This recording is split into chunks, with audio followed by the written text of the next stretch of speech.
Un saluto agli amici di Passaparola da Luca Mercalli. Molti pensano che in un momento di profonda crisi economica parlare di un diverso modello di sviluppo, più attento ai problemi ambientali, a una riduzione dell'uso delle risorse, a una minore produzione di rifiuti e di scorie, a un rispetto del territorio sia quasi un optional, qualcosa di non necessario, e quindi in questo momento così spaesante per il nostro futuro sia rimandabile più in là e nel frattempo cercare di risolvere ancora una volta il problema della crisi economica con la crescita, senza capire che forse è proprio la crescita che ha generato la crisi economica nella quale ci troviamo. È uno di quei momenti nei quali ci si rende conto che ciò che era stato annunciato quasi 40 anni fa dal famoso rapporto sui limiti della crescita compilato dai ricercatori del MIT a Boston su incarico del Club di Roma si stanno sostanzialmente avverando.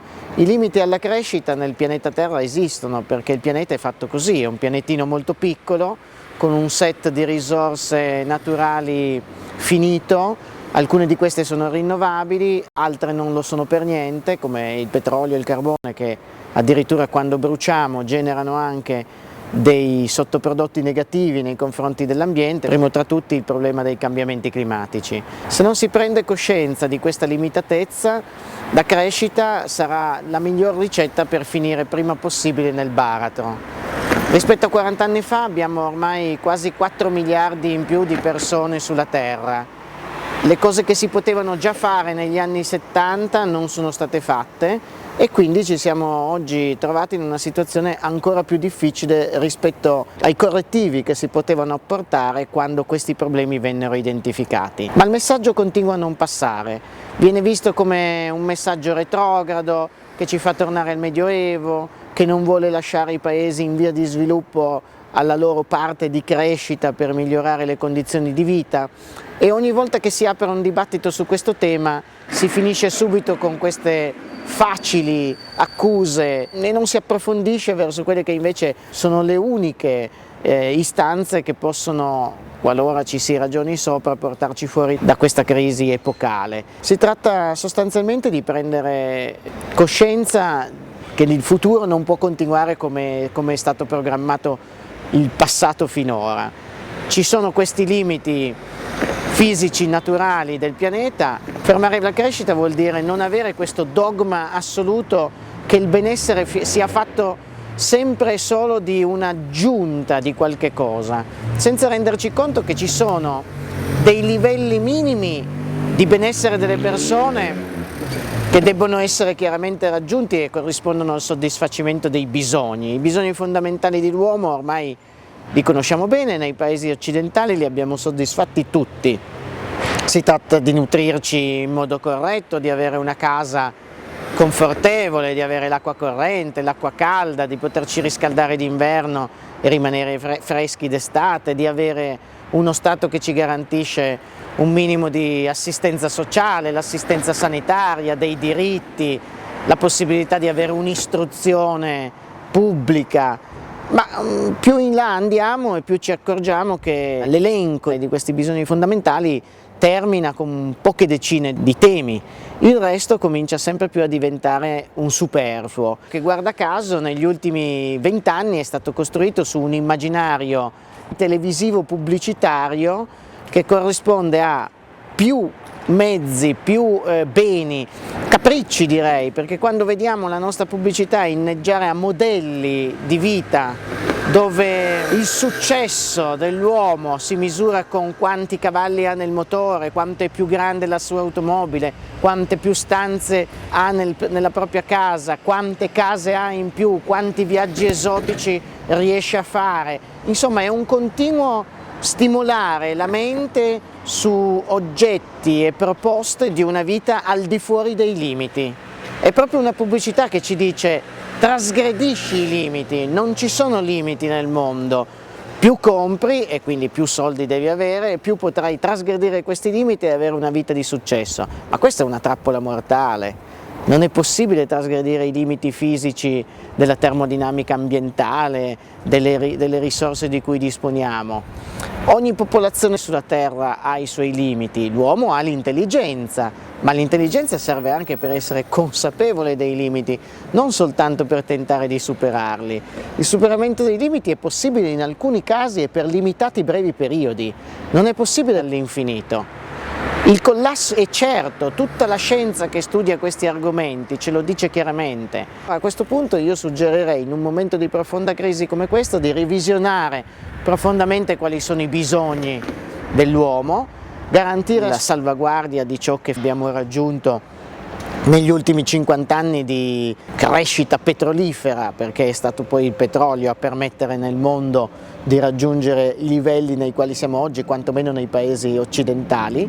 Revisionare non vuol dire quindi tornare indietro, vuol dire tenerci stretti, soddisfacimento dei bisogni fondamentali, diffonderli se possibile e con i migliori mezzi a nostra disposizione a tutti i 7 miliardi di abitanti della Terra. Cercare di moderare l'aumento della popolazione, perché altrimenti per ogni passo virtuoso che si farà nel mondo occidentale di riduzione dei consumi, questo verrà vanificato dalla crescita della popolazione terrestre nei successivi anni, quindi bisogna trovare una stabilità anche nella popolazione terrestre, a dispetto di quanto molti economisti e demografi pensano, che ritengono che invece si possa anche in questo caso continuare a crescere e che la tecnologia risolverà tutti i problemi. Non è vero, la tecnologia può darci degli strumenti ma non risolvere tutti i problemi. Anzi, vediamo che molto spesso, se male utilizzata, la tecnologia ne crea anche di problemi. Quindi ormai direi che è un sottile pensiero filosofico che io vorrei che oggi venisse recepito, perché già esiste, è un pensiero che è già stato elaborato e da una certa filosofia, penso a Hans Jonas con il principio responsabilità, e da una certa economia, penso non solo alla decrescita, che è forse quella più provocatoria come impatto mediatico, ma penso all'economia dello stato stazionario di Herman Daly, che ci riflette da decenni su questi argomenti. Penso non solo al rapporto del Club di Roma, ma penso agli esperimenti che si stanno facendo in Germania e in Inghilterra con l'attività di Tim Jackson, prosperità senza crescita, oppure le riflessioni di Wolfgang Sachs in Germania al Wuppertal Institute, anche qui con un altro progetto intitolato Benessere senza crescita. Le vie d'uscita ci sono. Io ho degli ottimi maestri molto anziani che hanno capito tutto di come funziona il mondo da un punto di vista fisico ed ecologico. Da loro le lezioni le accetto, anzi mi sono formato sulle loro lezioni. Un nome per tutti, il fisico Luigi Sertorio, uno dei più esperti al mondo che elaborano oggi i principi della ecofisica. Al contrario, mi dà fastidio quando personaggi molto più anziani di me vogliono prevedere e vogliono soprattutto fabbricare un modello per decidere del mio futuro. Questi signori hanno davanti a sé, se va bene, una decina di anni di aspettativa di vita. Non capisco perché sono così impegnati a difendere il futuro che poi vivrò io.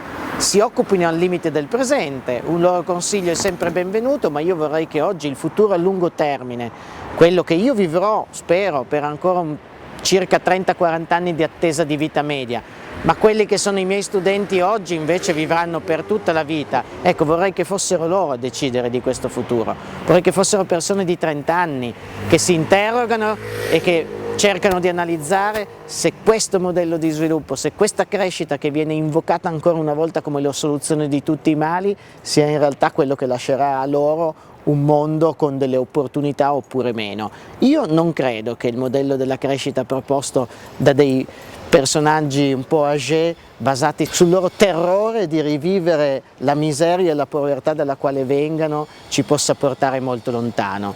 Il mondo evolve, ci sono idee nuove, ci sono delle possibilità per un'economia che non sia la padrona delle nostre vite, non deve essere il dogma fondamentale. Io non capisco perché devo oggi basare tutte le mie scelte, tutta la mia vita sullo spread con i Bund tedeschi, ma insomma, ma sono cose ridicole. Ma che cos'è lo spread sui Bund? Ma il mondo si fonda sulla termodinamica, si fonda su delle leggi che funzionano da miliardi di anni, così.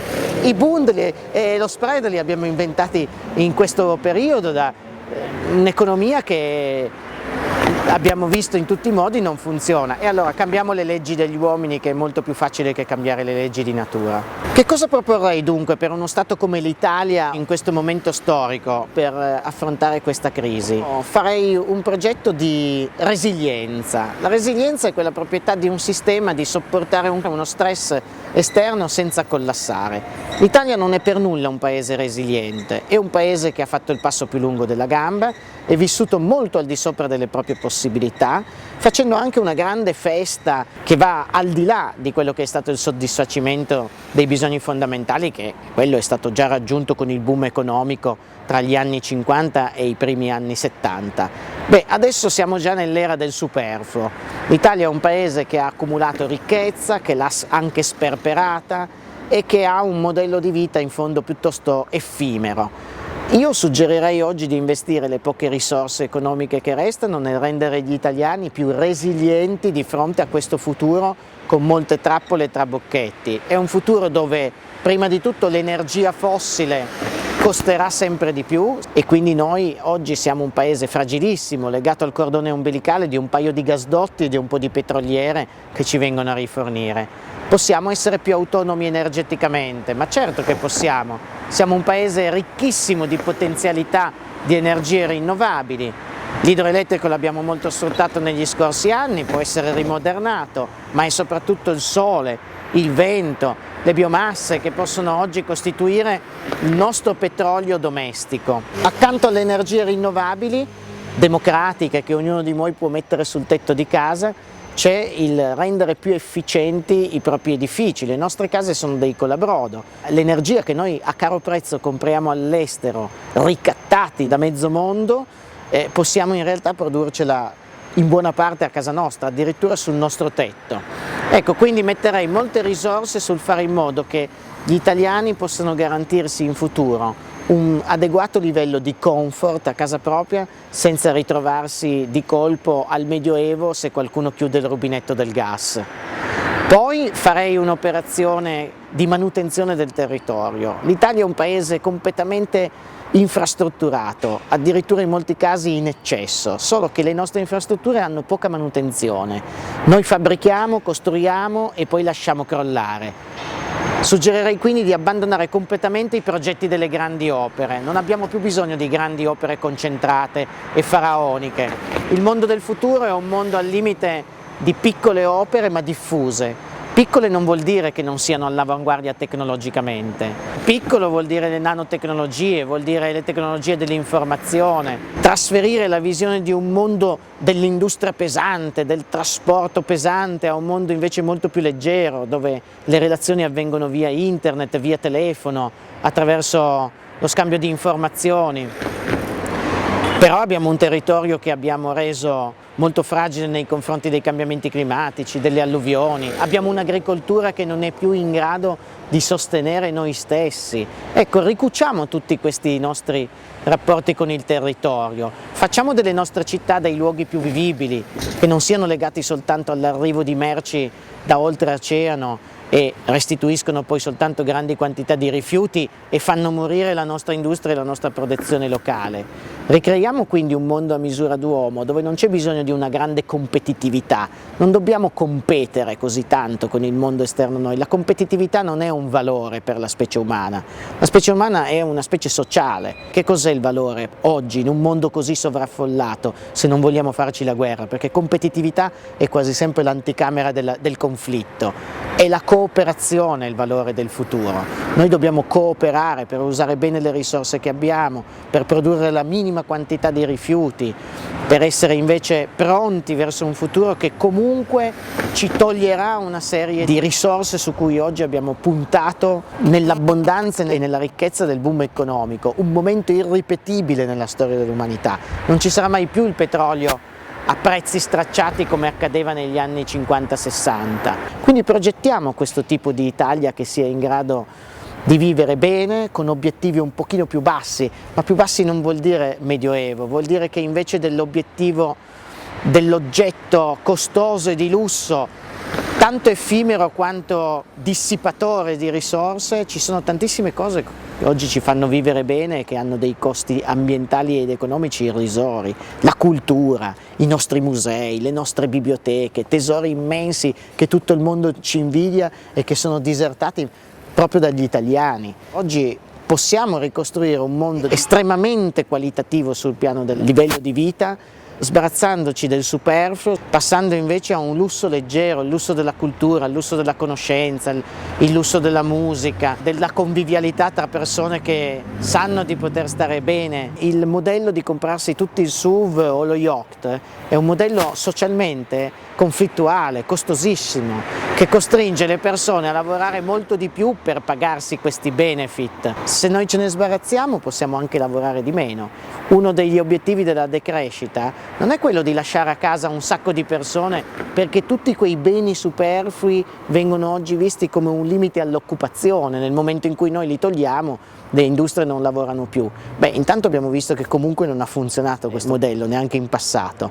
Qualsiasi cosa, anche superflua, che è stata prodotta, inevitabilmente con l'automazione o con lo spostamento in paesi emergenti ha tolto poi alla fine ugualmente occupazione. Ma allora non sarebbe meglio produrre solo le cose veramente utili alla nostra qualità della vita e lavorare poi di meno? Se abbiamo meno necessità di acquistare oggetti inutili, forse potremmo lavorare tutti, ma la metà del tempo che lavoriamo adesso. 4 ore al giorno, pomeriggio o mattino libero, a seconda delle scelte, più possibilità per stare in famiglia, più possibilità per curare la propria cultura, il proprio orticello, in senso veramente fisico, poter coltivare anche il proprio cibo. Questo si può fare ed è forse uno standard di vita. Io peraltro non voglio insegnare niente a nessuno, ma ho cominciato a praticare. A casa mia lo faccio, è facile, mi fa risparmiare dei soldi e del tempo, mi dà delle soddisfazioni, mi ha permesso di togliermi da una certa serie di circuiti di obblighi sociali